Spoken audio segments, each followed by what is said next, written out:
Boa noite, pessoal da OP News, pessoal da insônia, pessoal que não consegue dormir de jeito nenhum.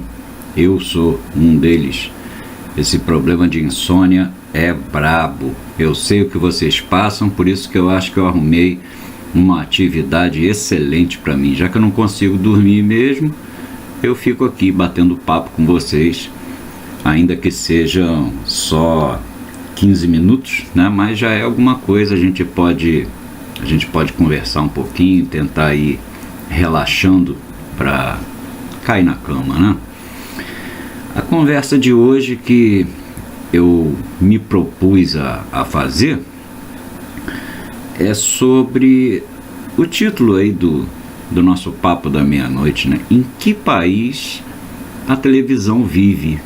Eu estou sendo assim específico, televisão, e para ser mais específico ainda, Rede Globo, porque os outros canais a gente percebe que o noticiário é completamente viciado, é uma coisa tendenciosa, uns puxam mais para um lado, outros puxam menos um pouquinho, alguns até de vez em quando fazem matérias boas, como foi o caso da Record recentemente, que fez uma matéria sobre a tentativa de assassinato do Bolsonaro.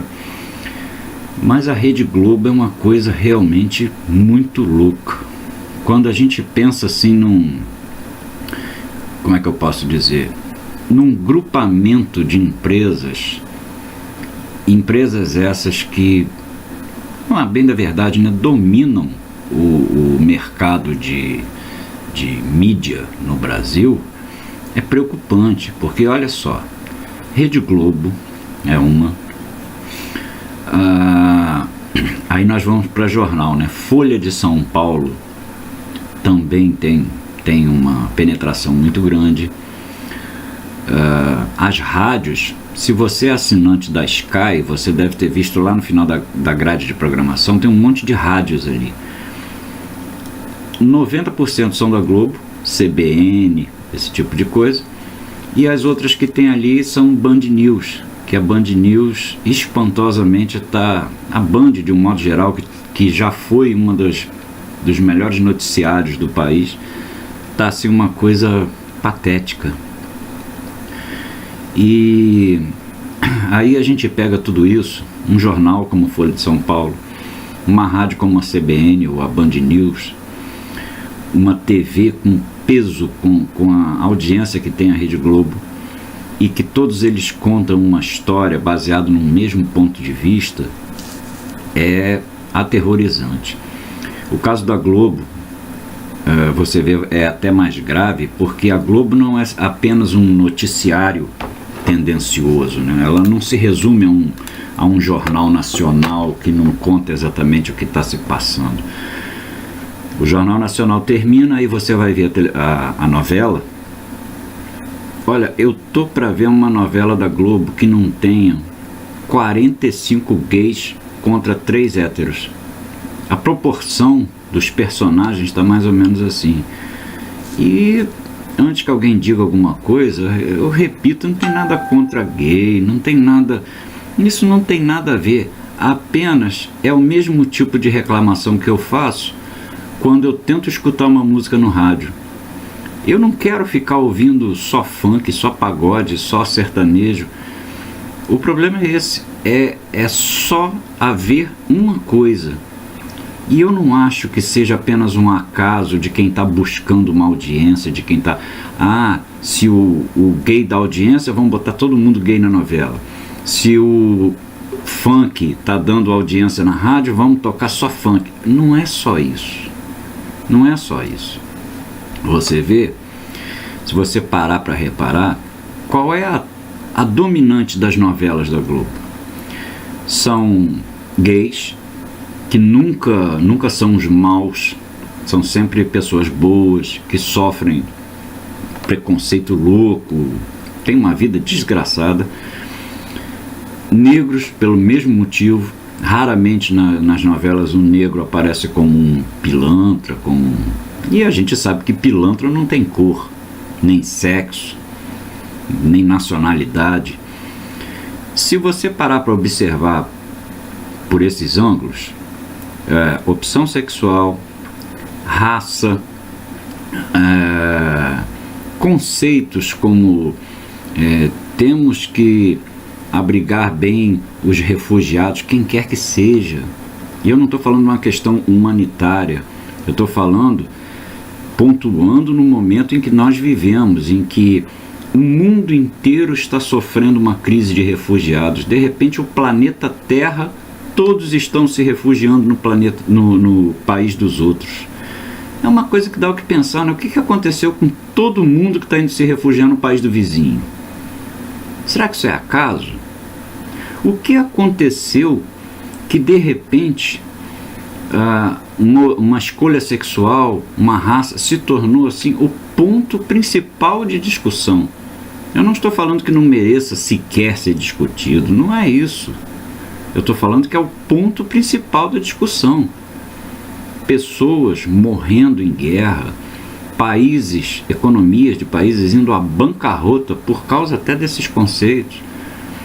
Mas as pessoas só falam no coitado do gay, no coitado do refugiado, no coitado do negro.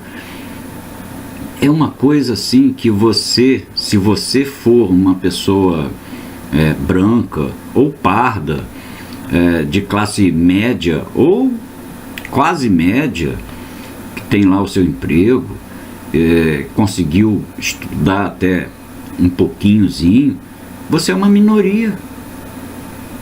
Você é casado, tem 1, 2, 3 filhos, você é uma minoria, você não se vê numa novela da Globo e ainda se sente culpado por achar que você é um privilegiado. Você, meu Deus do céu, que mal a minha existência está fazendo para esses coitados.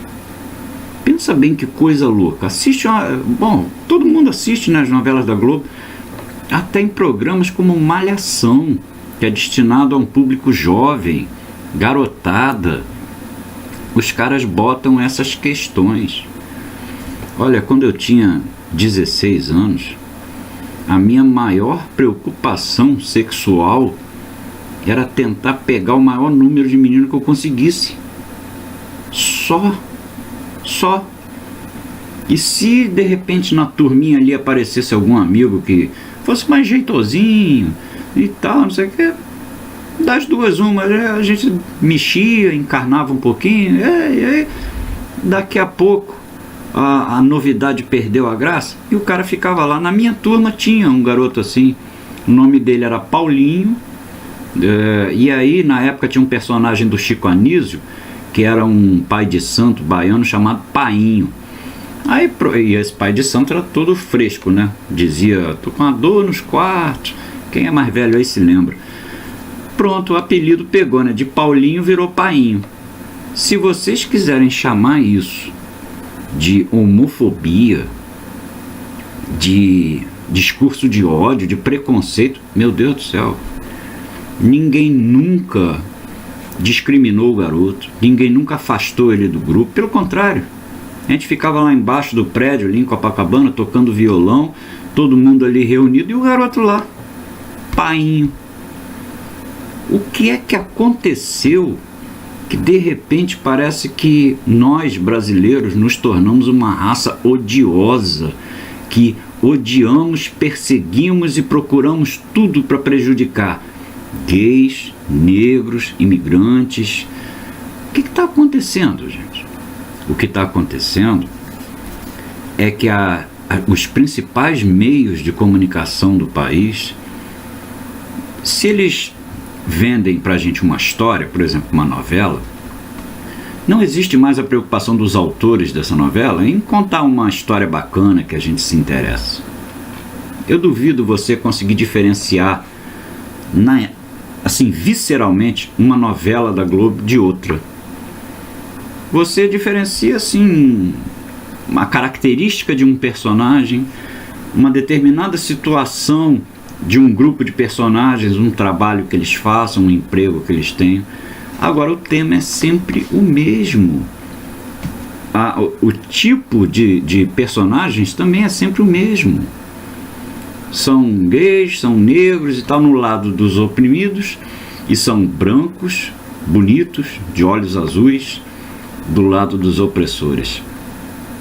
História em si é um fio de história. Por exemplo, a mocinha tem um filho que o pai não reconhece e ela luta por isso. Isso daí é o fio da história que vai levar a novela do início ao fim, ao longo de 200 capítulos.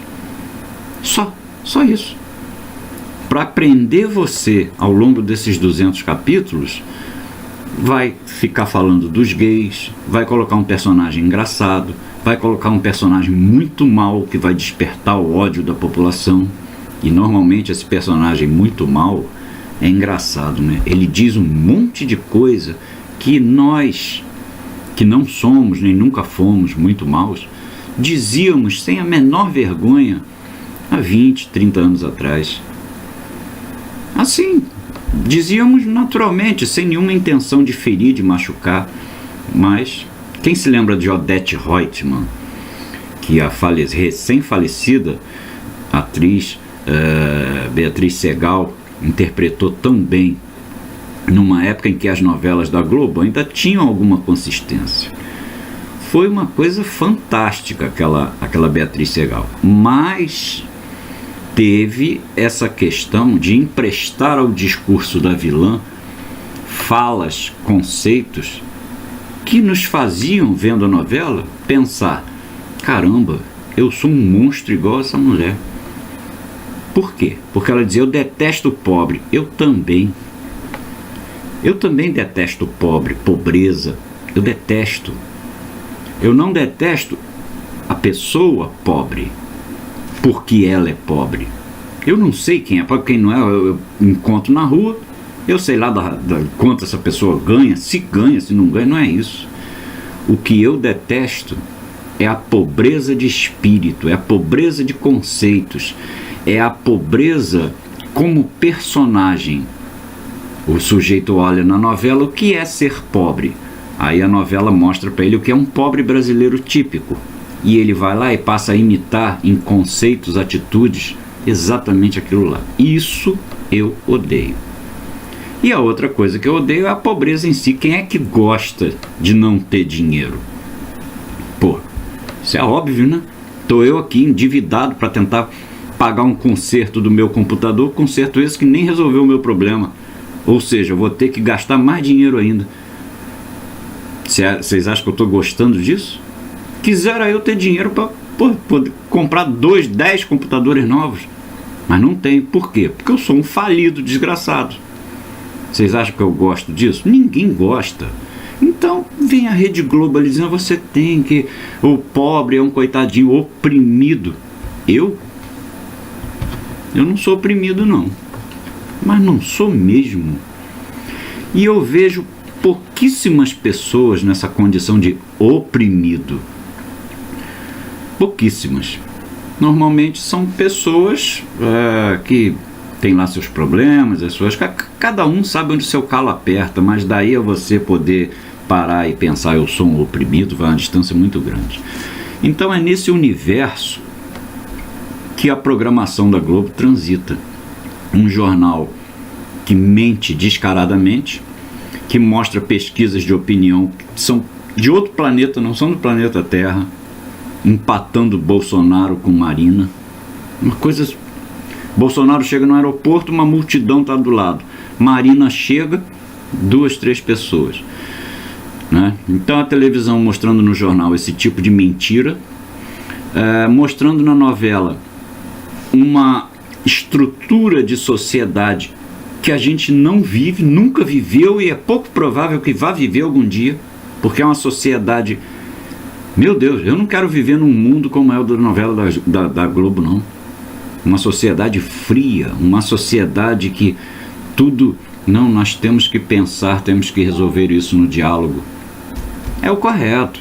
A gente tem sempre que procurar resolver tudo no diálogo.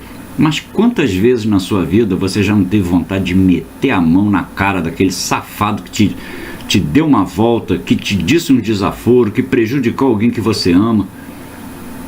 E aí? Você é um monstro por causa disso? Então na novela vai isso. Tiram do ar uma TV Globinho que passava desenhos animados para criança, coisa que não existe mais, porque hoje em dia um desenho animado desses japoneses mostra um personagem arrancando o braço do outro. Anime, né? Desenhos como Tom e Jerry, que as pessoas diziam, nossa, é muito violento porque o gato dava uma panelada no rato. Saíram de cena, entraram esses animes que arranca braço, põe tripa para fora, e hoje em dia nem esses animes passam mais. Por quê? Porque não se pagam. A propaganda de brinquedos está proibida. Porque a criança é muito frágil, ela vai ver a propaganda de um brinquedinho e vai sucumbir àquilo, vai criar um inferno na sua casa porque ela quer aquele brinquedo que ela viu na televisão. Isso é motivo para suprimir a propaganda de brinquedo? Como é que as fábricas de brinquedos estão fazendo para sobreviver? Não estão. Elas todas estão quebrando. A Estrela, fábrica de brinquedos Estrela, está na beira da miséria. Estão quebrando, porque não vende. Trocaram os brinquedos da criança por aparelho, traquitana eletrônica, celulares, essas coisas. Até porque as crianças, eu duvido, pega um garoto de 6 anos hoje em dia, pergunta para ele se ele sabe o que é um trenzinho elétrico. Não sabe, nunca viu e provavelmente não vai achar a menor graça. Então, os programas para criança foram limados da programação da TV Globo e de outros canais, quase todos. E agora passa uma Fátima Bernardes falando de criancinhas trans que estão muito deprimidas com sua homossexualidade aos 6 anos de idade, que não sabe nem se a dentição já é completa, mas já está questionando sua sexualidade, que é muito oprimida por ser homossexual. Que é isso? É igual de vez em quando eles botam aí o garoto quase se suicidou porque ele era gay aos 6 anos de idade. Que é isso? Que mundo é esse? Não que a gente vive, não. Que querem que a gente viva. Quando, na sua infância, na sua adolescência, isso foi matéria de jornal, tópico de discussão, preocupação das pessoas. Ah, mas agora nós estamos mais evoluídos, estamos discutindo e preocupando. Uma ova. Isso é uma agenda. Tudo isso que eu falei até agora se resume a uma agenda política que controla o seu comportamento, que controla completamente você, para que, através de você, possa controlar o Estado. Essa é a grande sacada desse pessoal hoje em dia. Eles não querem mais fazer uma revolução, pegar em armas e tomar o poder. Isso já era, isso é papo de... Não. Primeiro eles quebram a família, com essa história de pai e mãe não manda nada, a criança tem autonomia e liberdade para decidir fazer suas escolhas, ou seja, a autoridade de pai e mãe foi para o brejo. Quebram também com qualquer autoridade moral de igreja católica. A maior diversão da Rede Globo é noticiar os casos de pedofilia na igreja católica. É óbvio que tem. Tem pedofilia na igreja católica, tem pedofilia provavelmente na igreja evangélica, tem pedofilia na quadra de basquete, tem pedofilia no botequim, tem pedofilia atrás do poste, tem pedofilia em tudo quanto é lugar se o cara for procurar. O crime não escolhe época, o crime não escolhe lugar. Então a Rede Globo tem essa coisa de noticiar, por quê? Para desmoralizar a religião católica. Então você, sem referência de pai e mãe, sem referência moral de uma religião, o seu único guia é aquilo que o Estado passa para você através da mídia. O comportamento, a agenda de comportamento que uma Rede Globo quer passar para você. Você deve agir assim, você deve pensar isso. Você já parou para pensar o porquê do politicamente correto? Isso é a autocensura, é a pior das censuras. Alguém censurar você, você contorna, você se adapta. Agora, quando você próprio se censura, politicamente correto, aí você castrar a si mesmo, você fica muito mais castrado do que se alguém tivesse cortado suas coisas fora. E é isso que no final das contas está acontecendo conosco. Nós estamos sendo controlados em nosso comportamento, nós estamos sendo conduzidos em nossos gostos, opiniões, e o pessoal vai dizer, né? Pô, você tem uma mania de perseguição. Eu estou cansado disso. Eu nem discuto mais, porque existem pessoas que riem da armadilha, caem na armadilha, não acreditam que caíram e, mesmo presos lá na armadilha, continuam rindo. Eu não quero nem saber, dane-se. Para essas pessoas eu só digo dane-se. Mas para pessoas como nós, que sentem na pele, pessoas como nós que sentem na pele esse incômodo, esse desconforto por estar vivendo esse tipo de situação, para pessoas como nós é que eu dirijo essas palavras. A gente não pode mais se deixar dominar por essas coisas. O que passa nas televisões, o que a gente lê no jornal, o que a gente vê no rádio, metade é mentira e a outra metade é para controlar o nosso comportamento. A gente não pode mais aceitar isso. E é por isso que eu insisto sempre em falar dessas coisas.